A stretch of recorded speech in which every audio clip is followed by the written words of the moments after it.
Hi, welcome to KatieHacks. Today I want to show you how to make your own yogurt. It's something that I've been doing for about 8 months now. What I do is I go to Wegmans and buy a gallon of whole organic milk, and it costs me $5.99. That gallon of whole organic milk makes about 9 jars of strained Greek yogurt. The main reason why I make my own yogurt is the cost savings. If you choose not to strain your yogurt and you basically have regular non-Greek yogurt, you can actually come out with a gallon of yogurt. That is a buttload of yogurt. I don't even know what you would do with all that yogurt. I guess swim in it. 5 years ago, I tried to make my own yogurt out of soy milk when I was vegan, and it didn't turn out. I'd read somewhere on the internets that if you put some soy milk in a pot, put a little dab of yogurt in it, and let it sit in the oven with the light on overnight, that it would somehow magically turn into yogurt. Let's just say that didn't happen, and it was a horrible experience, which caused me not to try yogurt making until 5 years later. Flash forward 5 years, and I'm making yogurt on a regular basis. I usually make it once per week.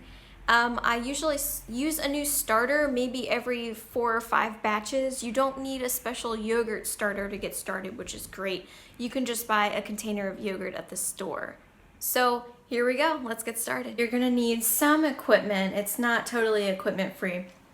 Here's what I use. First, you're gonna need a big old pot and something to stir it with. After that, you're gonna need a cooler that will fit that pot inside of it, and a blanket that you don't mind putting in with a pot that has yogurt in it, so an extra blanket, or you could even use a towel. Then you'll need an instant read thermometer. You can get these on Amazon for $13 or so. Then you'll also need one of these handy strainer bags. And these strainer bags can go inside of a colander, and this is a colander I use. It's about less than $5 at IKEA. Once your yogurt is ready, you'll need these half-pint jars, or you can use any container really. These are just half-pint canning jars. And for that, I use the lids, basically, that come with canning jars. First things first, go ahead and put your pot on the stove and grab your gallon of milk. Heat your stove up to medium and just go ahead and pour that milk in that pot.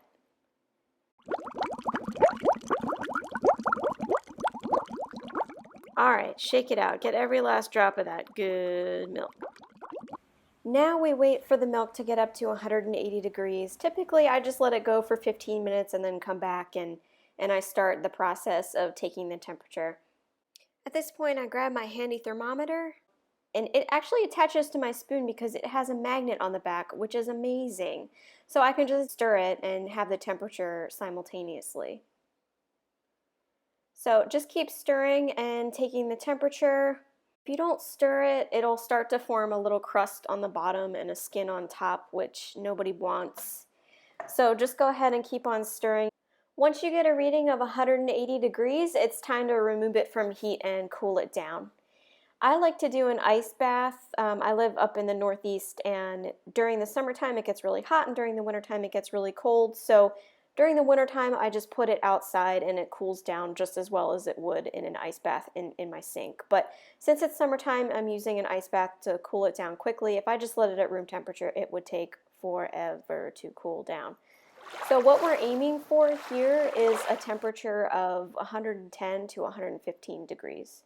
Once I have my milk in the ice bath, I go and put my towel into the dryer, and I just honestly let it go for maybe 10 to 15 minutes until my yogurt is at 110 to 115 degrees. So just keep stirring, keep stirring. It cools down way more quickly than you would think. Once it gets down to about 119 or so, I like to take it out of the ice bath because it'll only continue to get cooler if you leave it in there.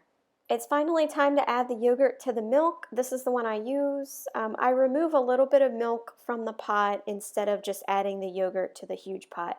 I have a whisk there, but I'm not going to use it. It's better if you mix it in slowly and gently versus whisking the crap out of it. At this point, you're going to realize that 90% of making yogurt is just stirring. So that's what you're going to do with this. You're just going to stir it until it's totally homogenized. Yelling at your cat for jumping up on the counter during this process is optional, but highly recommended.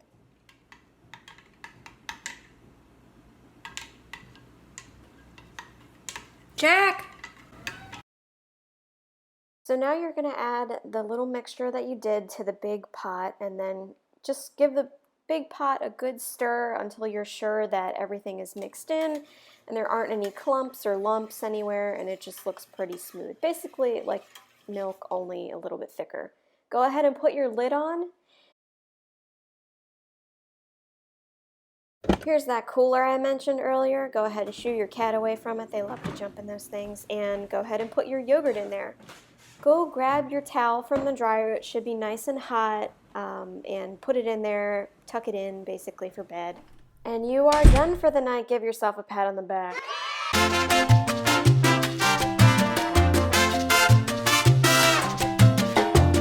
Oh, jeez. It's morning time, and I'm ready to check the yogurt. So here's the cooler that's been sitting all night. Take out the blanket.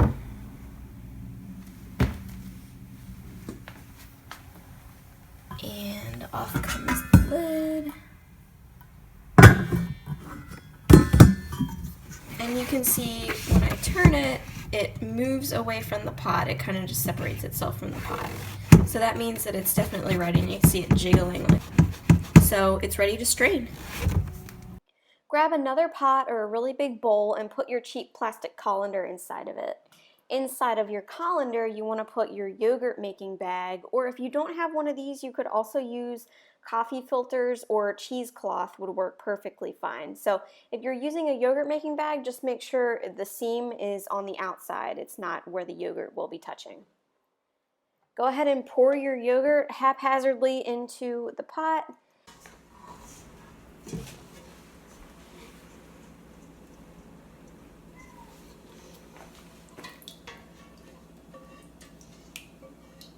The longer you leave it in the strainer, the thicker it will be.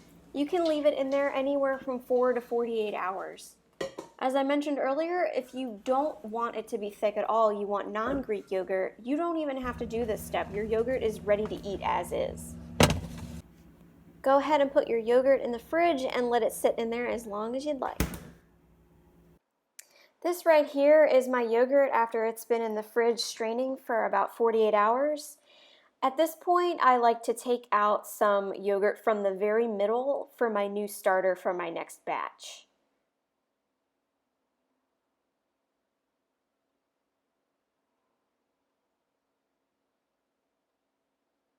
You can see the stuff along the edges is a lot thicker, and you can also see that there is a bunch of whey poking out from the side. So at this point, I like to make my yogurt even thicker than it is now, and I go ahead and drain the whey off of the yogurt. And you can keep the whey. It has a variety of uses. My favorite thing to do is just dump it in my compost bin. It is full of minerals and vitamins, and it's great for soil enrichment. So go ahead and put your lid back on your yogurt once again and put it back in the fridge. Again, this step is entirely optional. You could stop here if you like the yogurt at this thickness. I'm going to let it go for another 12 hours or so.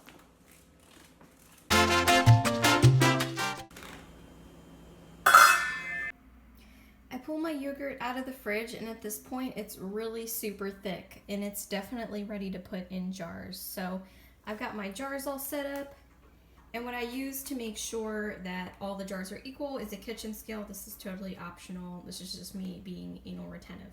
Once you get all your yogurt in jars, it's up to you what you want to top them with or what you want to put in them.